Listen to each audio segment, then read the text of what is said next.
ಎಲ್ರಿಗೂ ನಮಸ್ಕಾರ. बोलो कांग्रेस पार्टी की, बोलो सोनिया गांधी की, बोलो राहुल गांधी की, बोलो मल्लिकार्जुन खड़गे की, बोलो सिद्धरामैया की, बोलो डीके शिवकुमार की, बोलो वसंत बंगेरा की. ಎಲ್ರಿಗೂ ನಮಸ್ಕಾರ. ಭಾಳ ಸಮಯ ಆಗಿದೆ. ಒಂದಷ್ಟು ವಿಚಾರಗಳನ್ನು ನಿಮ್ಮ ಮುಂದೆ ಇಟ್ಟು ನನ್ನ ಈ ಲೋಕಸಭಾ ಚುನಾವಣೆಯ ಶುರು ಮಾಡುವ ಒಂದು ಭಾಷಣವನ್ನು ನಿಮ್ಮ ಮುಂದೆ ನಾನು ಹೇಳಲಿದ್ದೇನೆ.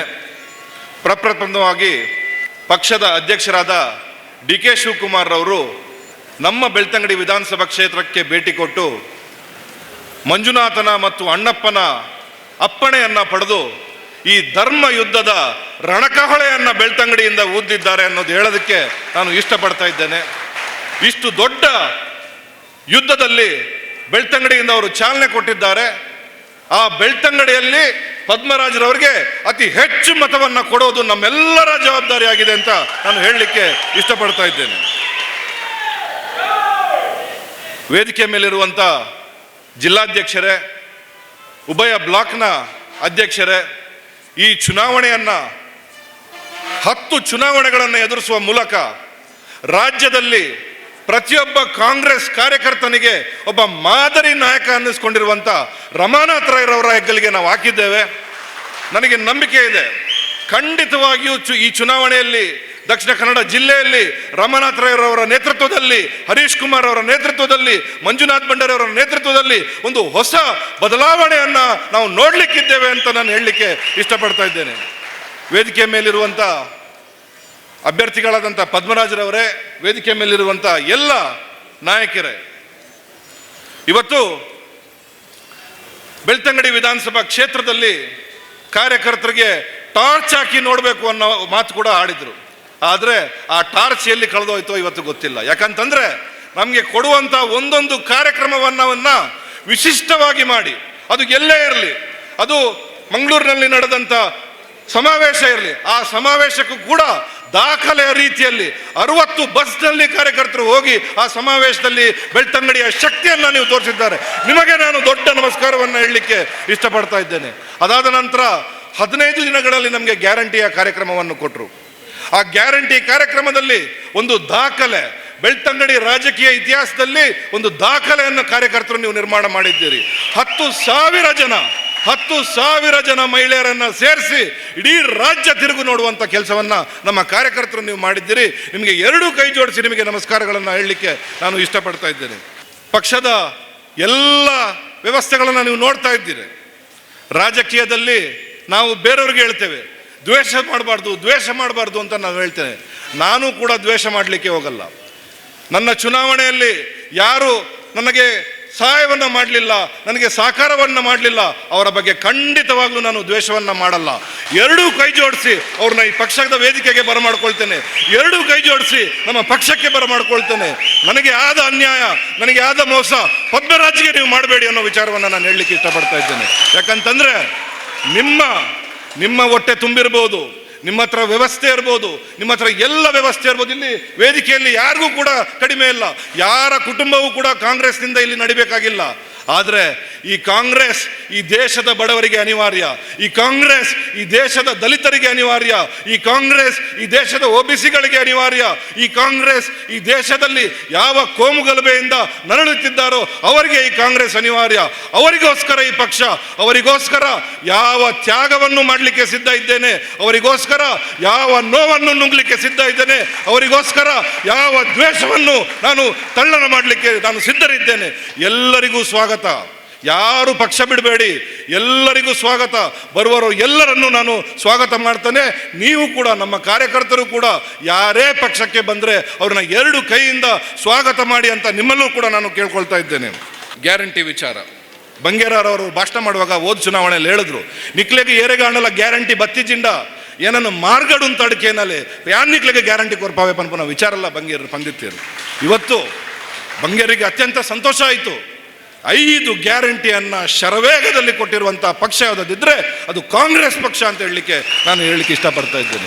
ಇವತ್ತು ಗೃಹಲಕ್ಷ್ಮಿ 60,043 ಕುಟುಂಬಗಳು. ಬೆಳ್ತಂಗಡಿ ಅಂಕಿಅಂಶ ಹೇಳ್ತೀನಿ, ನನಗೆ ರಾಜ್ಯ ಜಿಲ್ಲೆದು ಬೇಡ, ಬೆಳ್ತಂಗಡಿ ಅಂಕಿಅಂಶ ಹೇಳ್ತೀನಿ. ಇವತ್ತು ಗೃಹಲಕ್ಷ್ಮಿ 60,043 ಅರ್ಹತೆ ಇರುವ ಕುಟುಂಬಗಳು ಬೆಳ್ತಂಗಡಿಯಲ್ಲಿದೆ.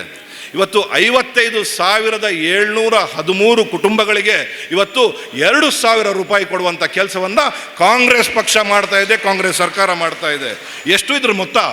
66,85,00,000 ರೂಪಾಯಿಯನ್ನು ಕೇವಲ ಗೃಹಲಕ್ಷ್ಮಿಯಲ್ಲಿ ಕೊಡುವಂಥ ಕೆಲಸವನ್ನು ಕಾಂಗ್ರೆಸ್ ಪಕ್ಷ ಮಾಡ್ತಾ ಇದೆ. ಇವತ್ತು ಅನ್ನಭಾಗ್ಯ, ನಿಮ್ಮ ದಾಸ್ತಾನುಗಳಲ್ಲಿ, ಮೋದಿಯವರ ದಾಸ್ತಾನುಗಳಲ್ಲಿ ಟನ್ಗಟ್ಟಲೆ ಅಕ್ಕಿ ಇದ್ರೂ ಕೂಡ ಅನ್ನಭಾಗ್ಯಕ್ಕೆ ಅಕ್ಕಿ ಕೊಡಿ ಅಂತ ಹೇಳಿದ್ರೆ ಅದು ಹಾಳಾದರೂ ಪರವಾಗಿಲ್ಲ, ನಾವು ಬಡವರಿಗೆ ಕೊಡಲ್ಲ ಅನ್ನೋ ವಿಚಾರವನ್ನು ನೀವು ಹೇಳಿದ್ರಿ. ಆಗ ಸಿದ್ದರಾಮಯ್ಯ ಅವರು, ಡಿ ಕೆ ಶಿವಕುಮಾರ್ ಅವರು ನೇರದ ದುಡ್ಡಿನ ವರ್ಗಾವಣೆ ಮಾಡುವಂಥ ಮುಖಾಂತರ ಇವತ್ತು ಅನ್ನಭಾಗ್ಯವನ್ನು ಕೊಟ್ಟಿದ್ದಾರೆ. ಬೆಳ್ತಂಗಡಿ 1ರಲ್ಲಿ 47,000 ಕುಟುಂಬಗಳಿಗೆ ಅನ್ನಭಾಗ್ಯದ ಫಲಾನುಭವಿಗಳಾಗಿದ್ದಾರೆ ಅನ್ನೋ ವಿಚಾರವನ್ನು ನಿಮ್ಮ ಮುಂದೆ ಹೇಳಲಿಕ್ಕೆ ಇಷ್ಟಪಡ್ತಾ ಇದ್ದಾರೆ. ಇವತ್ತು 200 ಯೂನಿಟ್ ಕರೆಂಟ್ ಕೊಡ್ತೀವಿ ಅಂತ ಹೇಳಿದ್ರು. ಗೃಹಜ್ಯೋತಿ ಮುಖಾಂತರ 75,000 ಕುಟುಂಬಕ್ಕೆ ಬೆಳ್ತಂಗಡಿ 1ರಲ್ಲೇ ನಾವು ಉಚಿತವಾಗಿ ಕರೆಂಟ್ ಕೊಡ್ತಾ ಇದ್ದೀವಿ ಅನ್ನೋ ವಿಚಾರ ಕೂಡ ನಾನು ತಮ್ಮ ಮುಂದೆ ಇಡಲಿಕ್ಕೆ ಇಷ್ಟಪಡ್ತಾ ಇದ್ದೇನೆ. ಇನ್ನು ಯುವ ನಿಧಿಯಲ್ಲಿ 532 ಯುವಕರು ಈಗಾಗಲೇ 3,000 ರೂಪಾಯಿಯನ್ನು ಪಡ್ಕೊಳ್ತಿದ್ದಾರೆ ಬೆಳ್ತಂಗಡಿಯಲ್ಲಿ. ಈ ಶಕ್ತಿ ಯೋಜನೆ, ಇಲ್ಲಿ ಮಹಿಳೆಯರನ್ನ ಯಾರನ್ನ ಬೇಕಾದರೂ ಕೇಳಿ, ಶಕ್ತಿ ಯೋಜನೆ ಫಲಾನುಭವಿಗಳು ಇಲ್ಲ ಅಂದರೆ ನಾನು ಕೇಳ್ತೀನಿ, ಎಲ್ಲರೂ ಇಲ್ಲಿ ಶಕ್ತಿ ಯೋಜನೆಯ ಫಲಾನುಭವಿಗಳು ಅಂತ ಹೇಳಲಿಕ್ಕೆ ನಾನು ಇಷ್ಟಪಡ್ತಾ ಇದ್ದೀನಿ. ಇವತ್ತು ಒಂದು ಗ್ರಾಮದಲ್ಲಿ 1000 ಮನೆ ಇದ್ದರೆ ಅದರಲ್ಲಿ 900 ಮನೆಗಳು ಈ 5 ಗ್ಯಾರಂಟಿಗಳ ಫಲಾನುಭವಿಗಳು. ಈ 900 ಮನೆಗಳಿಗೆ ಸರಿಸುಮಾರು 5,000 ರೂಪಾಯಿ ಒಂದು ತಿಂಗಳಿಗೆ ಬಂದರೆ ಒಂದು ಗ್ರಾಮಕ್ಕೆ ಈ ಸರ್ಕಾರದಿಂದ 45 ಲಕ್ಷ ರೂಪಾಯಿ ಬರ್ತಾ ಇದೆ. 45 ಲಕ್ಷ ರೂಪಾಯಿ. ಇವತ್ತು ಒಂದು ವರ್ಷಕ್ಕೆ ಒಂದು ಗ್ರಾಮಕ್ಕೆ 5,40,00,000 ರೂಪಾಯಿ ಬರ್ತಾ ಇದೆ. ಯಾವುದೇ ಮಧ್ಯವರ್ತಿ ಇಲ್ಲ, ಯಾವುದೇ ಕಮಿಷನ್ ಇಲ್ಲ, ಯಾವುದೇ GST ಇಲ್ಲ, ಯಾವುದೇ TDS ಇಲ್ಲ, ಯಾರಿಗೂ ದುಡ್ಡು ಕೊಡಬೇಕಾಗಿಲ್ಲ. 5,40,00,000 ರೂಪಾಯಿ ಬೆಳ್ತಂಗಡಿಯ ಜನರಿಗೆ ಒಂದು ಗ್ರಾಮಕ್ಕೆ ಬರ್ತಾ ಇದೆ ಅಂತ ಹೇಳಿದ್ರೆ ಇದು ಕಾಂಗ್ರೆಸ್ನ ಸಾಧನೆ ಅಂತ ಹೇಳಲಿಕ್ಕೆ ನಾನು ಇಷ್ಟಪಡ್ತಾ ಇದ್ದೇನೆ. ಇವತ್ತು ದ್ವೇಷದ ರಾಜಕಾರಣ ಬೇಡ, ಪದ್ಮರಾಜ್ ಹೇಳಿದ್ರು, ಎಲ್ಲರೂ ಹೇಳಿದ್ರು ದ್ವೇಷದ ರಾಜಕಾರಣ ಬೇಡ. ಮೋದಿ ಅಲೆನೂ ಇಲ್ಲ, ಏನೂ ಇಲ್ಲ, ಎಲ್ಲ ಕೊಚ್ಚೋಗಿದೆ. ಇವತ್ತು ಈ ರಾಜ್ಯದಲ್ಲಿ ಯಾವುದಾದ್ರೂ ಅಲೆ ಇದ್ದರೆ ಅದು ಗ್ಯಾರಂಟಿ ಅಲೆ ಅಂತ ನಾನು ನಿಮಗೆ ಹೇಳಕ್ಕೆ ಇಷ್ಟಪಡ್ತಾ ಇದ್ದೇನೆ. ಇವತ್ತು ಈ ರಾಜ್ಯದಲ್ಲಿ ಯಾವುದಾದ್ರೂ ಅಲೆ ಇದ್ದರೆ ಅದು ಸಿದ್ದರಾಮಯ್ಯರವರ ಅಲೆ ಅಂತ ನಾನು ಹೇಳಲಿಕ್ಕೆ ಇಷ್ಟಪಡ್ತಾ ಇದ್ದೀನಿ. ಇವತ್ತು ಈ ರಾಜ್ಯದಲ್ಲಿ ಯಾವುದಾದ್ರೂ ಅಲೆ ಇದ್ದರೆ ಅದು DKC ಅಲೆ ಅಂತ ನಾನು ಹೇಳಲಿಕ್ಕೆ ಇಷ್ಟಪಡ್ತಾ ಇದ್ದೇನೆ. ಎಲ್ಲ ಬಿಜೆಪಿ ಮನೆ ಖಾಲಿ ಆಗ್ತಾ ಇದೆ, ಬಿಜೆಪಿ ಮನೆ ಖಾಲಿ ಆಗ್ತಾ ಇದೆ, ಕಾಂಗ್ರೆಸ್ ಮನೆ ತುಂಬ್ತಾ ಇದೆ ಅಂತ ಒಂದು ಪರಿಸ್ಥಿತಿಯಲ್ಲಿ ನಾವಿದ್ದೇವೆ. ಆದರೆ ನಾವು ಮೈ ಮರೆಯೋಗಿಲ್ಲ. ಕಾಂಗ್ರೆಸ್ ಪಕ್ಷ ಒಂದು ಸಂದಿಗ್ಧ ಪರಿಸ್ಥಿತಿಯಲ್ಲಿದೆ. ಇಡೀ ಪ್ರಜಾಪ್ರಭುತ್ವದ ವ್ಯವಸ್ಥೆಯನ್ನು ದುರುಪಯೋಗ ಪಡಿಸ್ತಾ ಇದ್ದಾರೆ. ಇಡೀ ರಾಜಕೀಯ ವ್ಯವಸ್ಥೆಯನ್ನು ಬುಡಮೇಲು ಮಾಡ್ತಾ ಇದ್ದಾರೆ. ನಿಮಗೆ ಗೊತ್ತಿರಲಿ, 50 ದಿನಗಳ ಕಾಲದಲ್ಲಿ ಈ ಚುನಾವಣೆ ಸಂದರ್ಭದಲ್ಲಿ 2 ಮುಖ್ಯಮಂತ್ರಿಗಳನ್ನು ಇವರು ಅರೆಸ್ಟ್ ಮಾಡಿದ್ದಾರೆ. 2 ಮುಖ್ಯಮಂತ್ರಿಗಳನ್ನು ಕ್ಷುಲ್ಲಕ ಕಾರಣಕ್ಕೆ ಅರೆಸ್ಟ್ ಮಾಡಿದ್ದಾರೆ. ಇವತ್ತು ಎಲೆಕ್ಟೋರಲ್ ಬಾಂಡ್ಸ್ ಬಗ್ಗೆ ಸನ್ಮಾನ್ಯ ರಮನಾಥ್ ರೈ ಅವರು ಹೇಳಿದರು. ಇವತ್ತು ಕಾಂಗ್ರೆಸ್ನ ಅಕೌಂಟನ್ನು ಸಂಪೂರ್ಣವಾಗಿ ಫ್ರೀಸ್ ಮಾಡುವಂಥ ಕೆಲಸ BJP ಮಾಡಿದೆ. ಇವತ್ತು ಮಾಧ್ಯಮ ಇರ್ಬೋದು, ED ಇರ್ಬೋದು, CBI ಇರ್ಬೋದು, ಎಲ್ಲರ ಹದ್ದಿನ ಕಣ್ಣು ಈ ವಿರೋಧ ಪಕ್ಷಗಳ ಮೇಲಿದೆ. ನಿಮ್ಮ ಮನೆಗೂ ನಾಳೆ ರೇಡ್ ಆಗ್ಬೋದು, ನಿಮ್ಮ ಫೋನ್ ಕೂಡ ನಾಳೆ ಟ್ಯಾಪ್ ಆಗ್ಬೋದು. ಜಾಗೃತರಾಗಿರಿ ಅನ್ನೋ ವಿಚಾರ. ಈ ಯುದ್ಧದಲ್ಲಿ ನಾವು ಜಯಗಳಿಸಲೇಬೇಕು, ಇಲ್ಲಾಂದರೆ ಪ್ರಜಾಪ್ರಭುತ್ವ ಉಳಿಯಲ್ಲ ಅನ್ನೋ ವಿಚಾರವನ್ನು ನಿಮಗೆ ನಾನು ಹೇಳಲಿಕ್ಕೆ ಇಷ್ಟಪಡ್ತಾ ಇದ್ದೇನೆ. ಪದ್ಮರಾಜ್ ಅವರು ಹೇಳಿದ್ರು, ದಕ್ಷಿಣ ಕನ್ನಡ ಜಿಲ್ಲೆ ಭದ್ರಕೋಟೆ, ಅದು ಇದು ಯಾವ ಭದ್ರಕೋಟೆನೂ ಇಲ್ಲ. ಸರಿ, ಇಲ್ಲಿ ಯಾವ ಭದ್ರಕೋಟೆನೂ ಇಲ್ಲ. ಆ ಭದ್ರಕೋಟೆಯನ್ನು ಛಿದ್ರ ಮಾಡುವ ಶಕ್ತಿ ಯಾರಿಗಾದ್ರೂ ಇದ್ದರೆ ಅದು ಕಾಂಗ್ರೆಸ್ನ ಕಾರ್ಯಕರ್ತರಿಗೆ ಅಂತ ನಾನು ಅತ್ಯಂತ ಗೌರವದಿಂದ ಹೇಳಲಿಕ್ಕೆ ಇಷ್ಟಪಡ್ತಾ ಇದ್ದೇನೆ. ಇವತ್ತು ಗ್ಯಾರಂಟಿಯ ಫಲಾನುಭವಿಗಳ ಮನೆಗೆ ನಮ್ಮ ಕಾರ್ಯಕರ್ತರು ಹೋಗಬೇಕಾಗುತ್ತೆ. ಆ ಗ್ಯಾರಂಟಿಯ ವಿಚಾರದಲ್ಲಿ ಒಂದು ಗ್ಯಾರಂಟಿ ಕಾರ್ಡ್ನ ನಾವು ಕೂಡ ಕೊಡ್ತೇವೆ. ಫಲಾನುಭವಿಗಳ ಮನೆಗೆ ಹೋಗಿ ಇವತ್ತು ಈ ಫಲಾನುಭವಿಗಳಿಗೆ ಅವರಿಗೆ ಅದರ ಬಗ್ಗೆ ಎಚ್ಚರವನ್ನು ನೀವು ವಹಿಸಬೇಕು, ಈ ವಿಚಾರವನ್ನು ನೀವು ಹೇಳಬೇಕು ಅಂತ ನಾನು ನಿಮ್ಮಲ್ಲಿ ಕೇಳ್ಕೊಳ್ತಾ ಇದ್ದೇನೆ. ಇವತ್ತು ಕಾಂಗ್ರೆಸ್ ಪಕ್ಷ ಒಂದು ಅದ್ಭುತವಾದ ಕ್ಯಾಂಡಿಡೇಟ್ನ ನಮಗೆ ಕೊಟ್ಟಿದೆ. ಈ ಕ್ಯಾಂಡಿಡೇಟ್ನ ಬಗ್ಗೆ ಮಾಧ್ಯಮದವರಾಗಲಿ ವಿರೋಧ ಪಕ್ಷದವರಾಗಲಿ ಯಾವುದೇ ಟೀಕೆ ಟಿಪ್ಪಣಿ ಮಾಡಲಿಕ್ಕೆ ಸಾಧ್ಯ ಇಲ್ಲದ ಕ್ಯಾಂಡಿಡೇಟನ್ನು ನಿಮಗೆ ಇವತ್ತು ಕೊಟ್ಟಿದ್ದಾರೆ. ನಾನು ನಿಮ್ಮಲ್ಲಿ ಕೇಳ್ತೇನೆ, ಯಾರಪ್ಪ ಈ ಪದ್ಮರಾಜ್? ಇಷ್ಟು ದಿನ ಎಲ್ಲಿದ್ರು? ಯಾರು ಈ ಪದ್ಮರಾಜ್? ಪದ್ಮರಾಜ್ ಬೇರೆ ಯಾರು ಅಲ್ಲ, ನಾವು ಪ್ರೀತಿ ಮಾಡುವಂಥ ನಮ್ಮ ನಾಯಕರು, ಸಾಲ ಮೇಳದ ಸರದಾರ ಅಂತ ನಾವು ಯಾವ ಜನಾರ್ದನ್ ಪೂಜಾರಿ ಅವ್ರನ್ನ ಕರಿತೀವಿ, ಅದೇ ಪೂಜಾರಿ ಅವರ ಗರಡಿಯಲ್ಲಿ ಪಳಗದಂಥ, ಅವರ ಜೊತೆ ಕೆಲಸ ಮಾಡಿದಂಥ ಒಂದು ಹೆಮ್ಮೆಯ ನಾಯಕ ಪದ್ಮರಾಜ್. ನಾವು ಯಾವಾಗಲೂ ಹೇಳ್ತೀವಿ, ಕ್ಯಾಂಡಿಡೇಟ್ ಎಂಚೊಪ್ಪೋಡು ಬಂಡ ಅವು ಪೂಜಾರ್ಲೆ ಕೊಪ್ಪೋಡು ಕ್ಯಾಂಡಿಡೇಟ್ ಬಡವರ ಪರ ಇರಬೇಕು, ವಿದ್ಯಾವಂತನಾಗಿರಬೇಕು, ಅವನಿಗೆ ಸಾಮರಸ್ಯ ಜಾತ್ಯತೀತ ನೆಲೆಯಲ್ಲಿ ಅವನು ಬದುಕಿರಬೇಕು, ಅವನು ದೈವಿ ಭಕ್ತ ಆಗಿರಬೇಕು. ಆ ಎಲ್ಲ ಪೂಜಾರಿ ಅವರ ಗುಣವನ್ನು ಯಾರಲ್ಲಾದರೂ ಇದ್ದರೆ ಅದು ನಮ್ಮ ಕ್ಯಾಂಡಿಡೇಟ್ ಪದ್ಮರಾಜರವರಲ್ಲಿ ಅಂತ ನಾನು ಅತ್ಯಂತ ಹೆಮ್ಮೆಯಿಂದ ಹೇಳಲಿಕ್ಕೆ ಇಷ್ಟಪಡ್ತಾ ಇದ್ದೇನೆ. ಇದೆಲ್ಲ ಮಾತಾಡಿ ಈ ಪದ್ಮರಾಜ್ ಏನು ಬೆಳ್ತಂಗಡಿಗೆ ಹೊಸಬ್ರೇನಲ್ಲ. ನಾನು ಚುನಾವಣೆಗೆ ನಿಂತಾಗ ಪಿದೈದಯ ಅಂತ ಬೇರೆ ಯಾರಲ್ಲ ನಮ್ಮ ನಾಯಕರುಗಳೇ ಹೇಳ್ಬಿಟ್ರು. ಆದರೆ ಈ ಪದ್ಮರಾಜರಿಗೆ ಹಂಗೆ ಹೇಳ್ಬೇಡಿ.